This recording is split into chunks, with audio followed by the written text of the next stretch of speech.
Hello. Well, I just got back from dinner with Derek and Malia, and having dinner with for my daughter's birthday, Tish Houston. For those that do not know my daughter, it's Tish Rose Houston. She turned 55, and what a wonderful woman she is. Good Lord, I cannot even begin to tell you how proud I am of her. I'm so proud of every one of my kids, every one of them. I'm so blessed. Anyhow, I'm glad that I raised them in the 60s and the 70s. I am so happy because I can tell you it's been heavy on my heart. And by the way, before I forget it, apparently they took my last video off. It did not live up to their standards, or there was something wrong with it. What in the world it could have been, I have no idea. I mean, can you imagine me saying anything inappropriate? It's just not me. Anyhow, so I will tell you that as you know, you can watch Dr. Phil or turn on Judge Judy or any of these shows, and you just wonder what in the world. I mean, people having trouble with their children. Can't, the kids are so unruly, so entitled. I mean, the list goes on and on and on.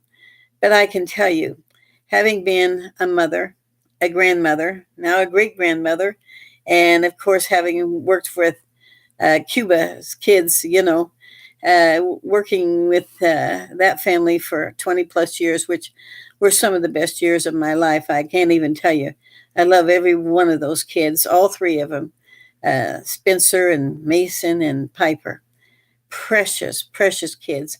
And they've got wonderful parents.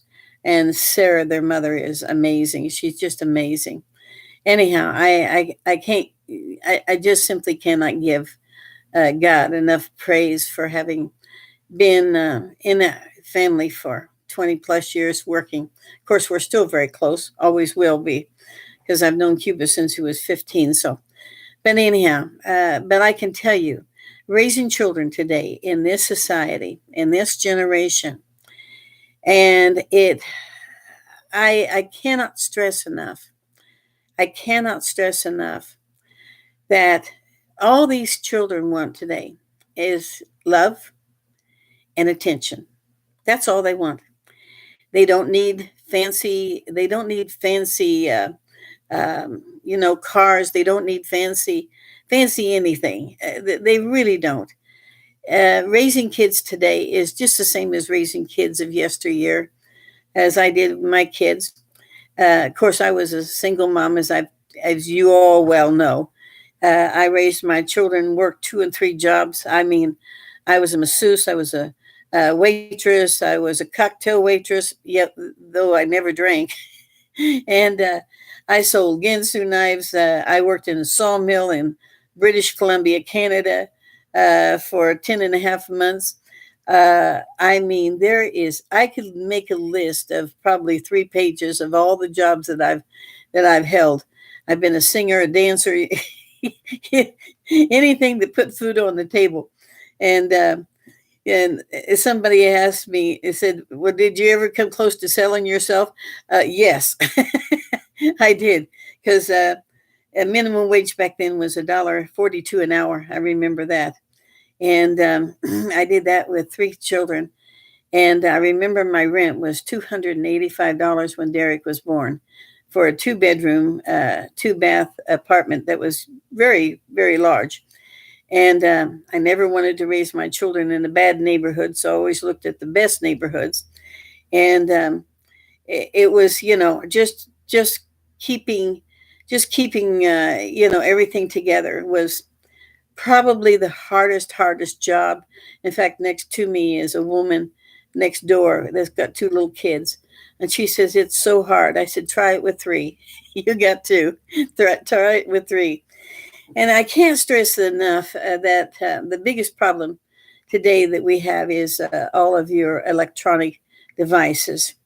They are, you can still raise children today, but I can tell you that you desperately need to stop and think, what are you doing to these children by giving them all of these things, all of these electronic things, way too soon? Because let me tell you, the biggest problem is the fact that, I know other kids have got it, so they have to have it, and they'll be over at their friend's house and they'll be playing all of those video games. And when you if you ever looked at these video games and know how horribly addictive they are, how horribly vicious and hateful, and it's just unbelievable. I mean, recently, there was this little scary um, face that was on YouTube, and why they didn't take it off immediately is beyond me. Yet they take off my video, the one I just made today. It makes no sense to me. It makes no sense, but I'm going to try to figure it out.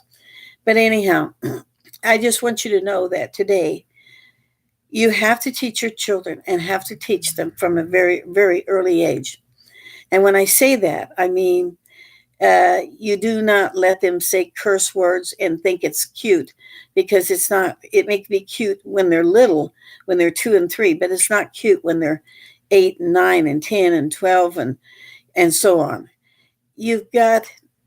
I didn't talk baby talk to my children because I didn't want them to talk baby talk, so I didn't talk baby talk to them. That's first and number one. If you are having more than one child, always make that second child a part of that newborn baby or that third one. And this goes for grandchildren too. And grandparents can be a huge, huge help. But I'm here to tell you that there's too many kids that are doing drugs today. Too many kids wiping their life, out of existence because they're lonely, because they feel alone. They don't feel. They have no self-esteem. They have no self-worth. How sad is that? And I have to tell you, I didn't get to spend a whole lot of time with my children, but what time I spent with them was quality time. And I mean quality time. I taught them all the time. Respect your elders. Make sure that you use your manners. When I walked into a restaurant, I can assure you that those children were so well behaved. I can't even tell you how many times I walked out of a restaurant and I'd have people coming up to me going, "Oh, thank you so much. It was such a pleasure sitting next to you today because your kids were so well behaved and so well mannered." And I was a single parent. I was mother, father, and provider. Their father was not around. I mean, it would be a miracle if you saw them twice a year. So, I mean, I thank God that I didn't have to have that, that those kids, pulled back and forth. I praise God for that. I praise God now that he really didn't insist upon seeing them a whole lot. But these games, keep them away from them as long as you possibly can, and limit their time on them. I mean, get them outside, get them playing baseball, tag, anything. I mean, that's what we did as kids. Of course, I wasn't a kid very long because I helped raise my brothers and sisters, or my sister. I have one sister and two brothers. But I can tell you that these children, they want quality time. They want to be listened to. They want to have your full and divided attention. I would take my kids out, one. Every once in a while, I'd take one out just to give them my full undivided attention. I never, ever allowed them, oh, please hear me. I look at so many parents and I see these kids, 2 and 3 years old. What do you want for lunch? What do you want for dinner? What do you want to eat? Well, if it was up to that kid, they'd be eating candy and McDonald's. And I believe me, I've known some people who literally fed their kids McDonald's 3 times a day. I was appalled. But you need to just simply just spend time with them, spend quality time with them. I mean, listen to them, listen to their needs. Let them know that they can trust you with their deepest, darkest feelings and secrets. That is so important. But I now know parents that are texting their kids in the other room instead of going into the room and checking on them. You know, these kids can, I mean, they can find more stuff on these technical devices that they have no idea. They're bringing the enemy into their home. This is a warning, people. I mean, you've got to watch what your children are doing. You've got to know who they're visiting. Do you know whether if they're visiting somebody or staying the night? Do you know that the father is a child molester, or the uncle, or the brother? Do you know whether they've got guns in the house? You know that can be dangerous. Uh, Let me tell you, you know, I believe in the First Amendment. I believe in all of them, and and as far as I'm concerned, we all need to carry a gun, you know, and you can disagree with me or not. It's like, somebody will say, well, look at all the shootings. Well, guess what? That parent wasn't paying attention. Number one. Number two, they were not an attentive parent to the where they understood their child. I would sit and spend time with them. Um, I mean, and so many of these kids today. I mean, not only are they are just what's the word I want to use? They just have they just don't understand what their children are even into. What their favorite color is, what their favorite meal is, what's their favorite movie. Do you play games with them? Do you spend any time with them one on one? How much time do you spend in homework with them? Um, do you ever sit down and watch a movie together or read a book together or talk to them about your life and talk about their aspirations, their goals, set goals? Um, that's spending time with your kids. It's not texting them from room to room, which just blows my mind. But you have to start early. You have to start early with the morals, the ethics, the integrity, that they don't lie, that it's easier to tell the truth. And believe me, I was a parent that spanked their children. I didn't have to spank them very much. I never ever allowed my children to talk back to me, but that's the way I was raised. So I never allowed my children to say, "No, no, I don't want to, I won't," or "Wait a minute." They knew better. They knew. I mean, they knew full well that that was not to be, and I didn't have to spank them really. I think maybe I spanked my children a couple of times, but that was about it. But I can assure you that they grew up to be really, really good kids. I'm so proud of them today. I can't even tell you. Certainly didn't hurt them, and every one of them will tell you they had a good childhood. That I made sure that they had everything that they needed, not what they wanted, but what they needed. I remember my daughter Tish. One time we were living in British Columbia, Canada, and she says to me, "Mom, I want these. I want these particular jeans," and they were called. I forgot what the name of it was. Seafarer jeans. That's what they were, and they were like $55 a pair. I laughed. I said, "Well, sweetie, you're not going to get Seafarer jeans. You're going to get cheap jeans from Fields department store. That's what I could afford. That's what you're going to get." And I said, "But if you want those jeans, you want them bad enough," I said, "then you'll work for it." And that's what she did. She worked her tail end off for those seafarer jeans. I have to say that they were quality jeans, but I just gave my kids what they needed, not what they desired. If they were something that they wanted really, really bad, then they had to work for it. And it started off really, really well because my children knew the value of work. They knew the value of a dollar. They knew the value of working and earning that right. And that's what you have to do with your children today. You cannot coddle them, and you love them. You love them. You squeeze them. You embrace them. You kiss them all over their face, which I did, because I remember we were in church one time, and the pastor says, "Have you told your children that you love them? How many times a day do you tell you?" And all three of my kids in unison said, 50 times a day, because they knew that they were first, last, and always with me. That's all that those children. I was all they had, all that they had. I never realized that Derek, God bless him, he would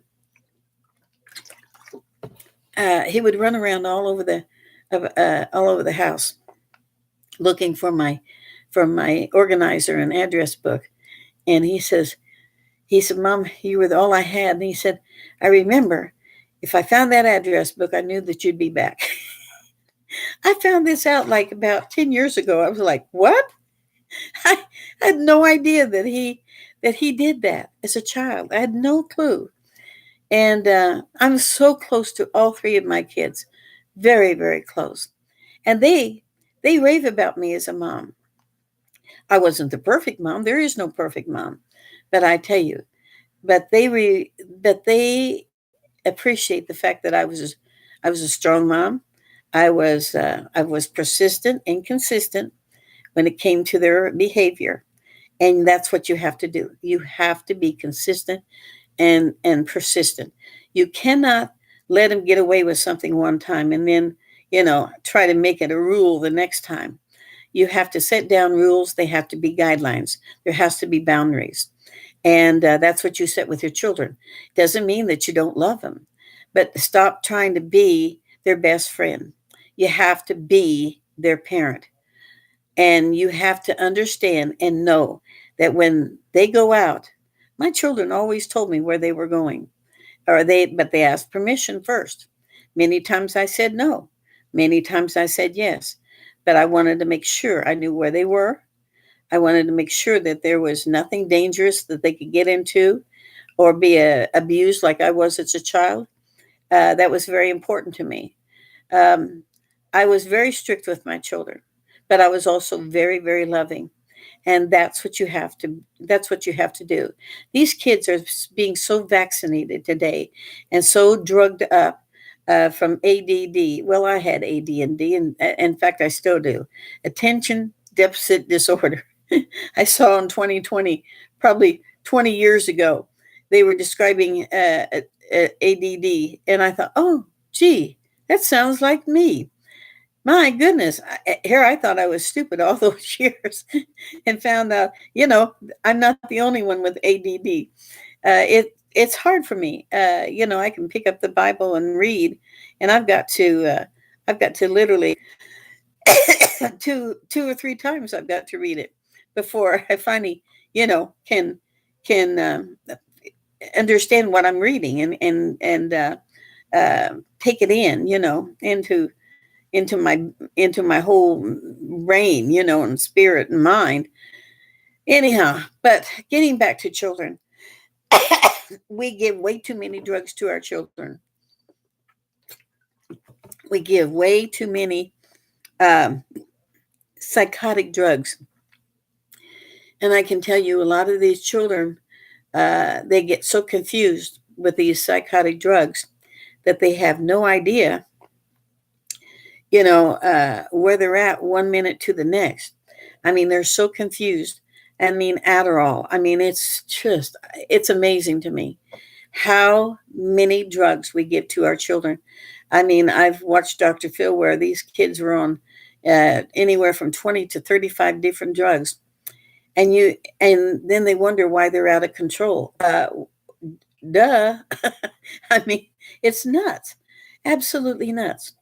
My children do not take drugs. They never, I mean, I can tell you right now, I flat out taught them, do not take drugs. It's amazing to me how uh, they think that these psychotic drugs are going to help them. It's only going to mess up their brain, and you just can't take a young child and just throw a drug at them, thinking that it's, if they're hyperactive. Well, hell, I was hyperactive. Every one of my kids were hyperactive. We all were. I mean, I never even thought of giving my child a drug. They were just happy go lucky, out in the yard playing, and that's all they wanted to do. I mean, burn off that energy, get that exercise. Too many kids sitting in front of the TV and these video games become their babysitters. I mean, what the heck are you doing? You can't expect a child to grow up with self-worth, self-esteem, and have the love that they so very well deserve and need. That's all they need. Just approval. And when they do something right, oh my goodness, you have to just praise them. I'm so proud of you. Even if it's the tiniest little thing, just let them know how proud you are. And you don't have to yell at all.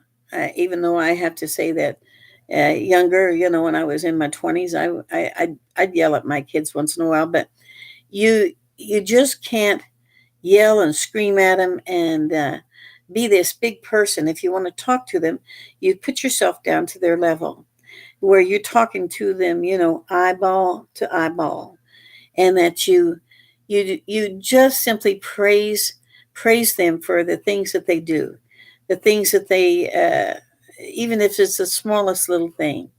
And kids want to help. They want to have they want to have responsibility, because that's what gives them the self-worth and self-esteem.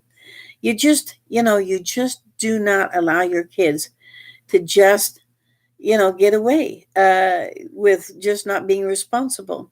That's how they learn to be responsible adults, to be responsible children. Sure, you give them time to play and be a kid, but they need a little chore. They need to, do dishes, even if they do a bad job. You know, set them on a stool. I mean, I was cooking at 5 and a half only because I had to. I didn't have a choice, simply because I had two brothers and a sister, and I was the oldest of four. And my parents were always in the hospital with tuberculosis. My mother was in and out of the hospital so much, I don't even remember how many times. Most of my childhood was spent looking up into a hospital window with her waving at me. Um, and even though it was hard, I have to tell you, I appreciate the fact that I had so much responsibility as a child. I really do, because it formed me into the mature adult that I've always been. And but I've also been a kid in many ways as well. But you just have to raise these children without these insane take up your time, video games and giving them a cell phone at such an early age. And thank God that there are some apps out there that will allow you to keep track of what your child is being, what they're looking at on the internet, because these phones are so amazingly um, well built today. I mean, they just keep getting bigger and better, and it's sad because they're getting into meeting the wrong people online, the wrong kids. I mean, all you have to do is just look out there and see all these kids that are so messed up. Columbine. Here, these boys are in the garage and making making dangerous items, and these parents had no clue, did not know. How sad is that? How sad, how lonely these kids must have felt because they felt they were on the outside. Um, and that's because they just didn't have the quality time with their parents that they needed to have. We just have to stand up and take responsibility of the actions of our children, how they're raised, how they treat other people. Are they, you know, have you taught them how to treat others as they would like to be treated? That's the biggest thing. But they need love. They need so much love.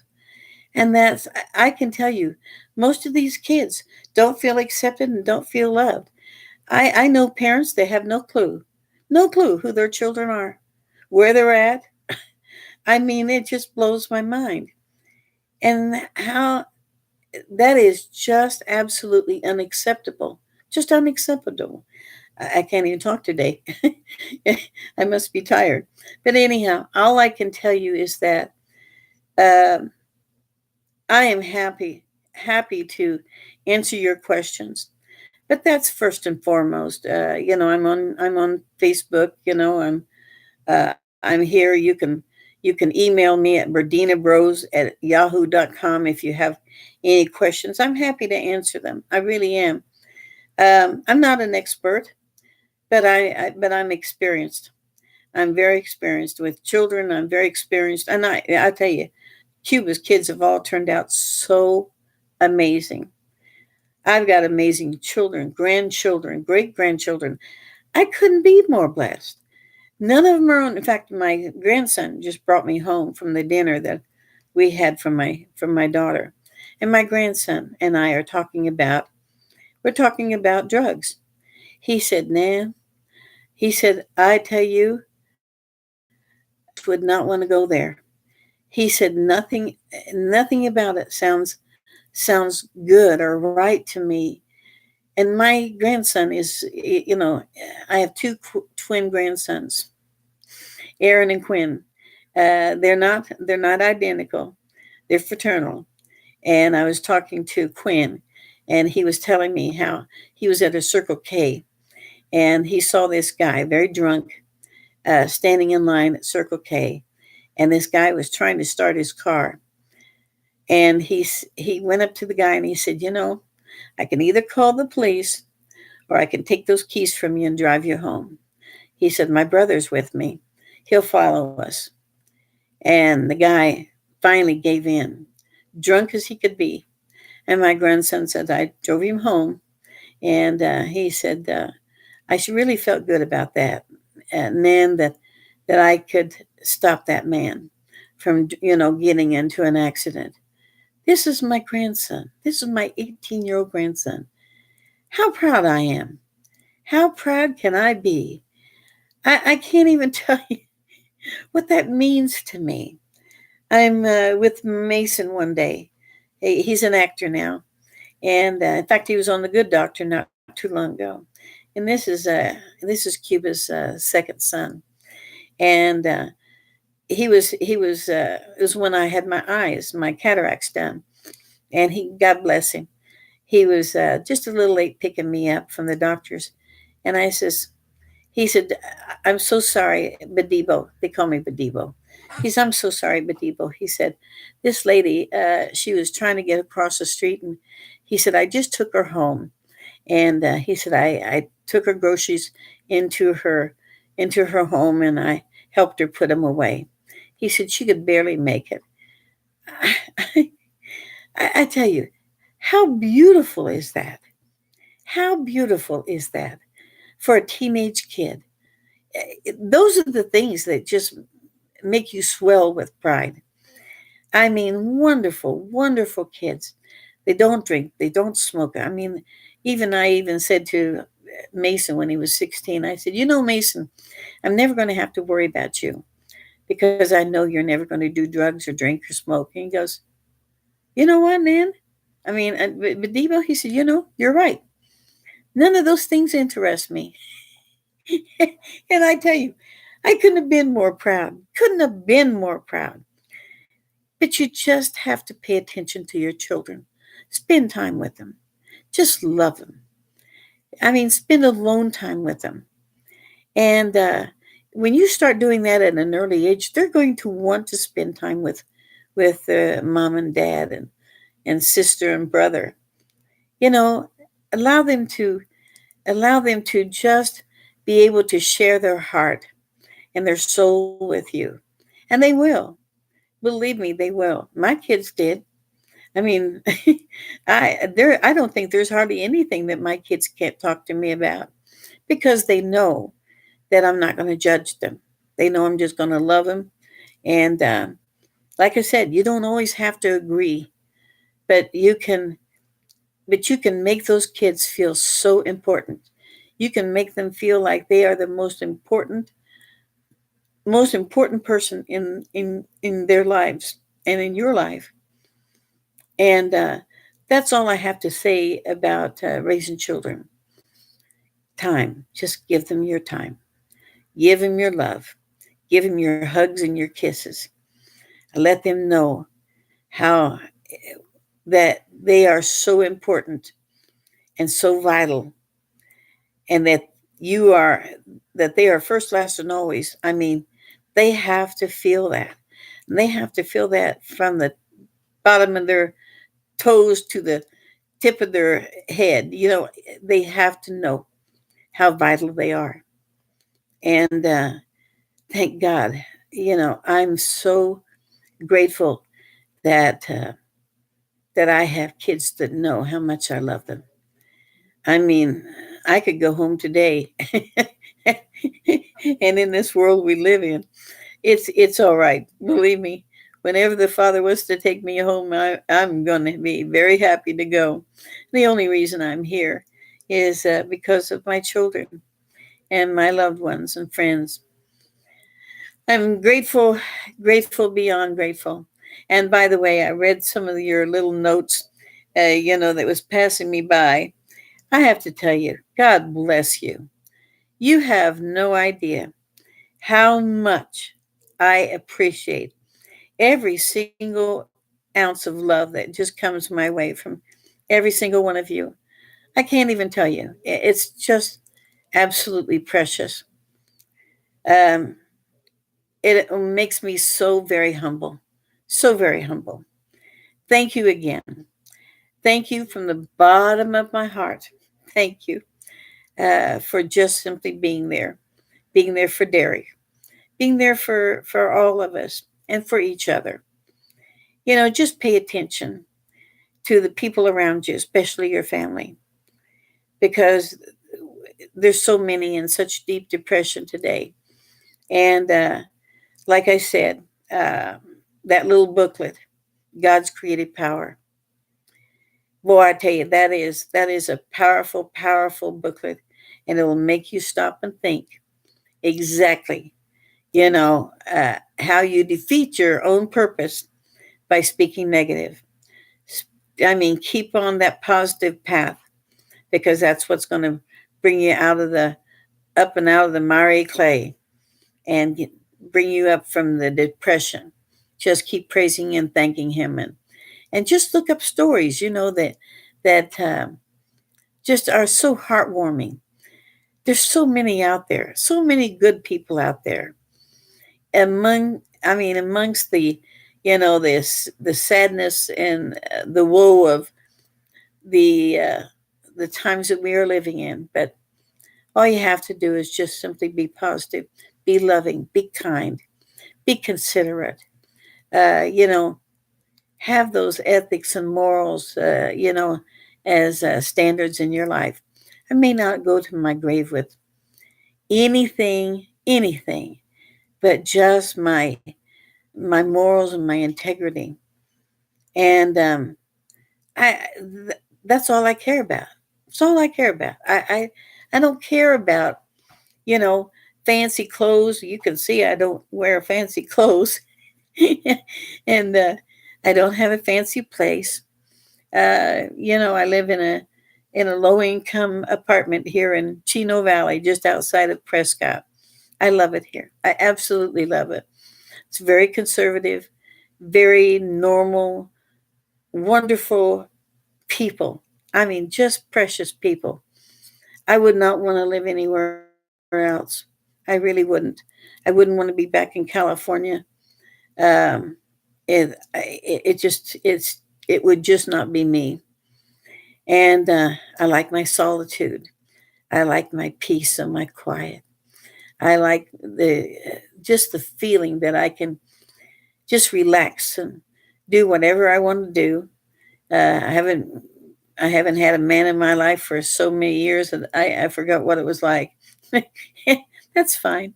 I just I think I'm too old and too set in my ways to have anyone in my life at this point.